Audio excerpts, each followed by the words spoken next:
Assalamu alaikum, dear students. Subject physics, unit number 3, dynamics. और topic है हमारा Newton first law of motion.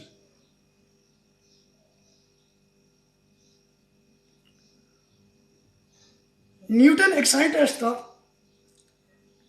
Sir Isaac Newton, उसकी अगर history देखी जाए तो 1642 से 1727 के बीच में इंग्लैंड में पैदा हुए थे. इन्होंने कॉजेज ऑफ मोशन के ऊपर वर्क किया था. इनके लॉज को न्यूटन लॉज ऑफ मोशन का नाम दिया जाता है.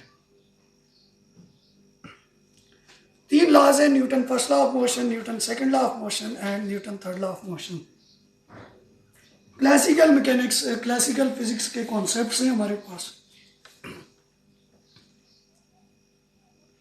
Newton first law of motion ये कहता है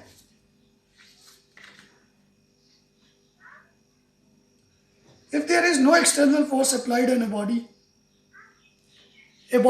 at rest will remain at rest, and a body in motion will continue its motion in a straight line with a uniform speed. Newton first law of motion ये कहता है कि जिस time अगर किसी बॉडी के ऊपर एक्सटर्नल फोर्स अप्लाई न की जाए या नेट फोर्स 0 हो तो बॉडी रेस्ट में है तो रेस्ट में ही रहेगी, और अगर बॉडी मोशन में है तो वो स्ट्रेट लाइन में अपनी मोशन को बरकरार रखेगी विद यूनिफॉर्म स्पीड के साथ. इसका क्या मतलब हुआ कि बॉडी रेस्ट में है तो रेस्ट में ही रहेगी और मोशन में है तो आपके पास अपनी मोशन को कंटिन्यू करेगी.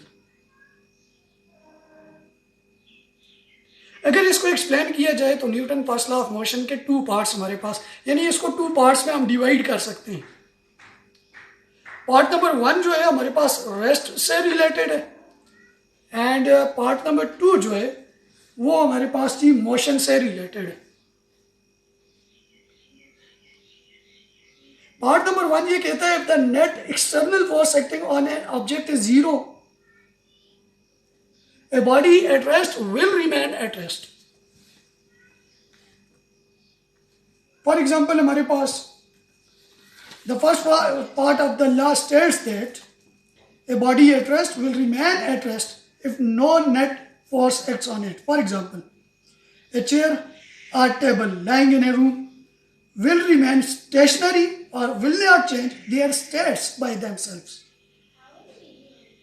यानी हमारे पास कोई ऑब्जेक्ट पड़ा हुआ है, फॉर एग्जाम्पल ये पेन पड़ा हुआ है यहाँ पे, नेट फोर्स 0 है, आप फोर्स अप्लाई नहीं कर रहे. अगर अप्लाई भी कर रहे हैं तो नेट फोर्स आपके पास 0 है, तो ये पेन रेस्ट में है तो रेस्ट में ही रहेगा जब तक इसके ऊपर फोर्स अप्लाई नहीं की जाएगी. आपके पास एक चेयर है, ये रूम में पड़ी हुई है, क्लासरूम में पड़ी हुई है, छुट्टी के बाद वापस जाते हैं, सुबह वापस आते हैं, वहाँ पे ही होती है, तो इट मीन वो रेस्ट में है. टेबल के ऊपर आपके पास बुक पड़ी हुई है, नेट एक्सटर्नल फोर्स आपके पास 0 है, उसका सम 0 है, फोर्स अप्लाई नहीं हो रही, वो आपके पास रेस्ट की कंडीशन में है. क्यों रेस्ट? वही है कि आपके पास अगर बॉडी, आपके पास object with respect to observer अपनी पोजीशन को जो चेंज नहीं कर रहा वो रेस्ट में है. चेयर अपनी पोजीशन को चेंज नहीं कर रही जब तक इसके ऊपर फोर्स नहीं अप्लाई हो रही.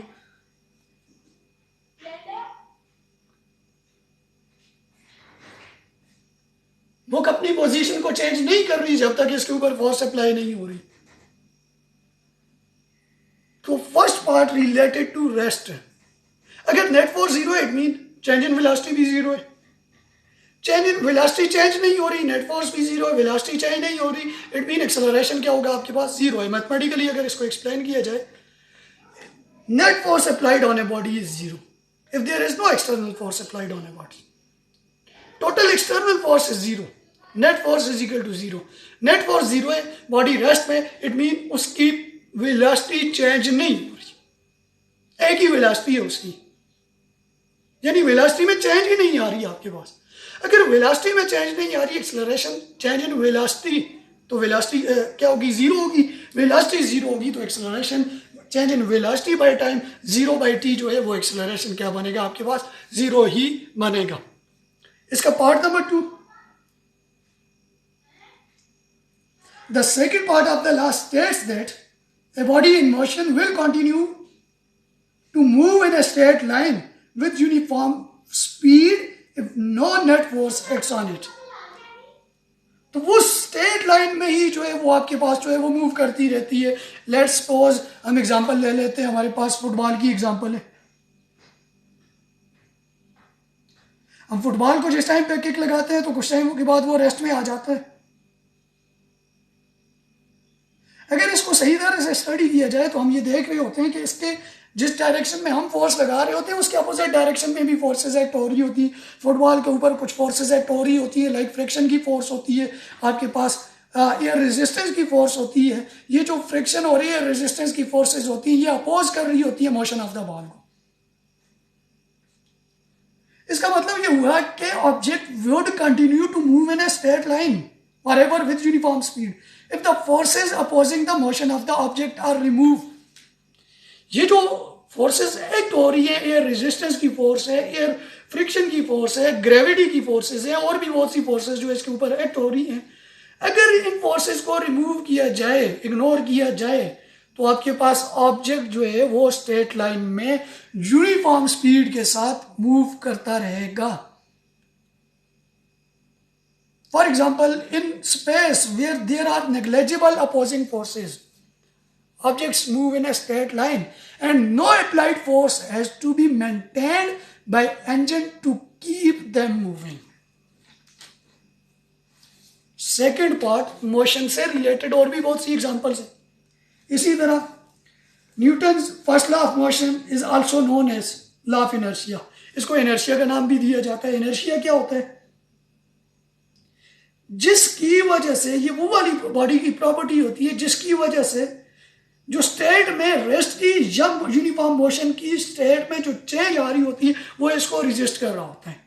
The property of a body due to which it resist a change in its state of rest और uniform motion is known as inertia. Newton first law of motion is known as law of inertia. जितना ज्यादा inertia होगा उतनी ज्यादा force require होगी किसी भी object की पोजीशन को या उसकी स्टेट को चेंज करवाने में, वो ख्वाह चेंज ऑफ रेस्ट है, सॉरी स्टेट ऑफ रेस्ट है या स्टेट ऑफ यूनिफॉर्म मोशन है। इसके लिए बहुत सी एग्जांपल्स हम उठा सकते हैं। ड्राइवर्स की एग्जांपल उठा लें। सीट बेल्ट उन्होंने जो पहना होता है because of effect of the inertia. जिस टाइम पे अचानक ब्रेक अप्लाई की जाती है गाड़ी में, तो जो ड्राइवर होता है continue to move forward due to inertia and crashes into the wind screen.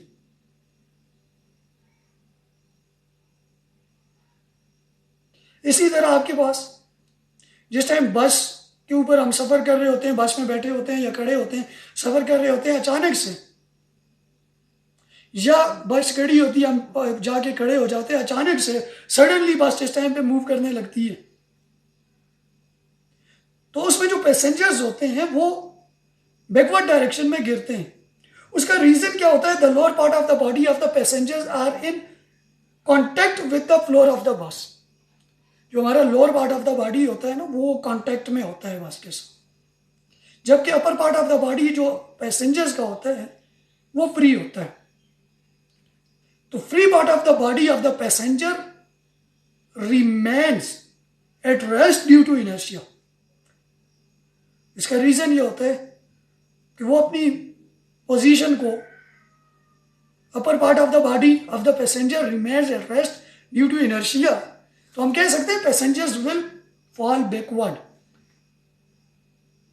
तो जिस टाइम अचानक से ब्रेक अप्लाई की जाती है, इसके रिवर्स प्रोसेस होता है।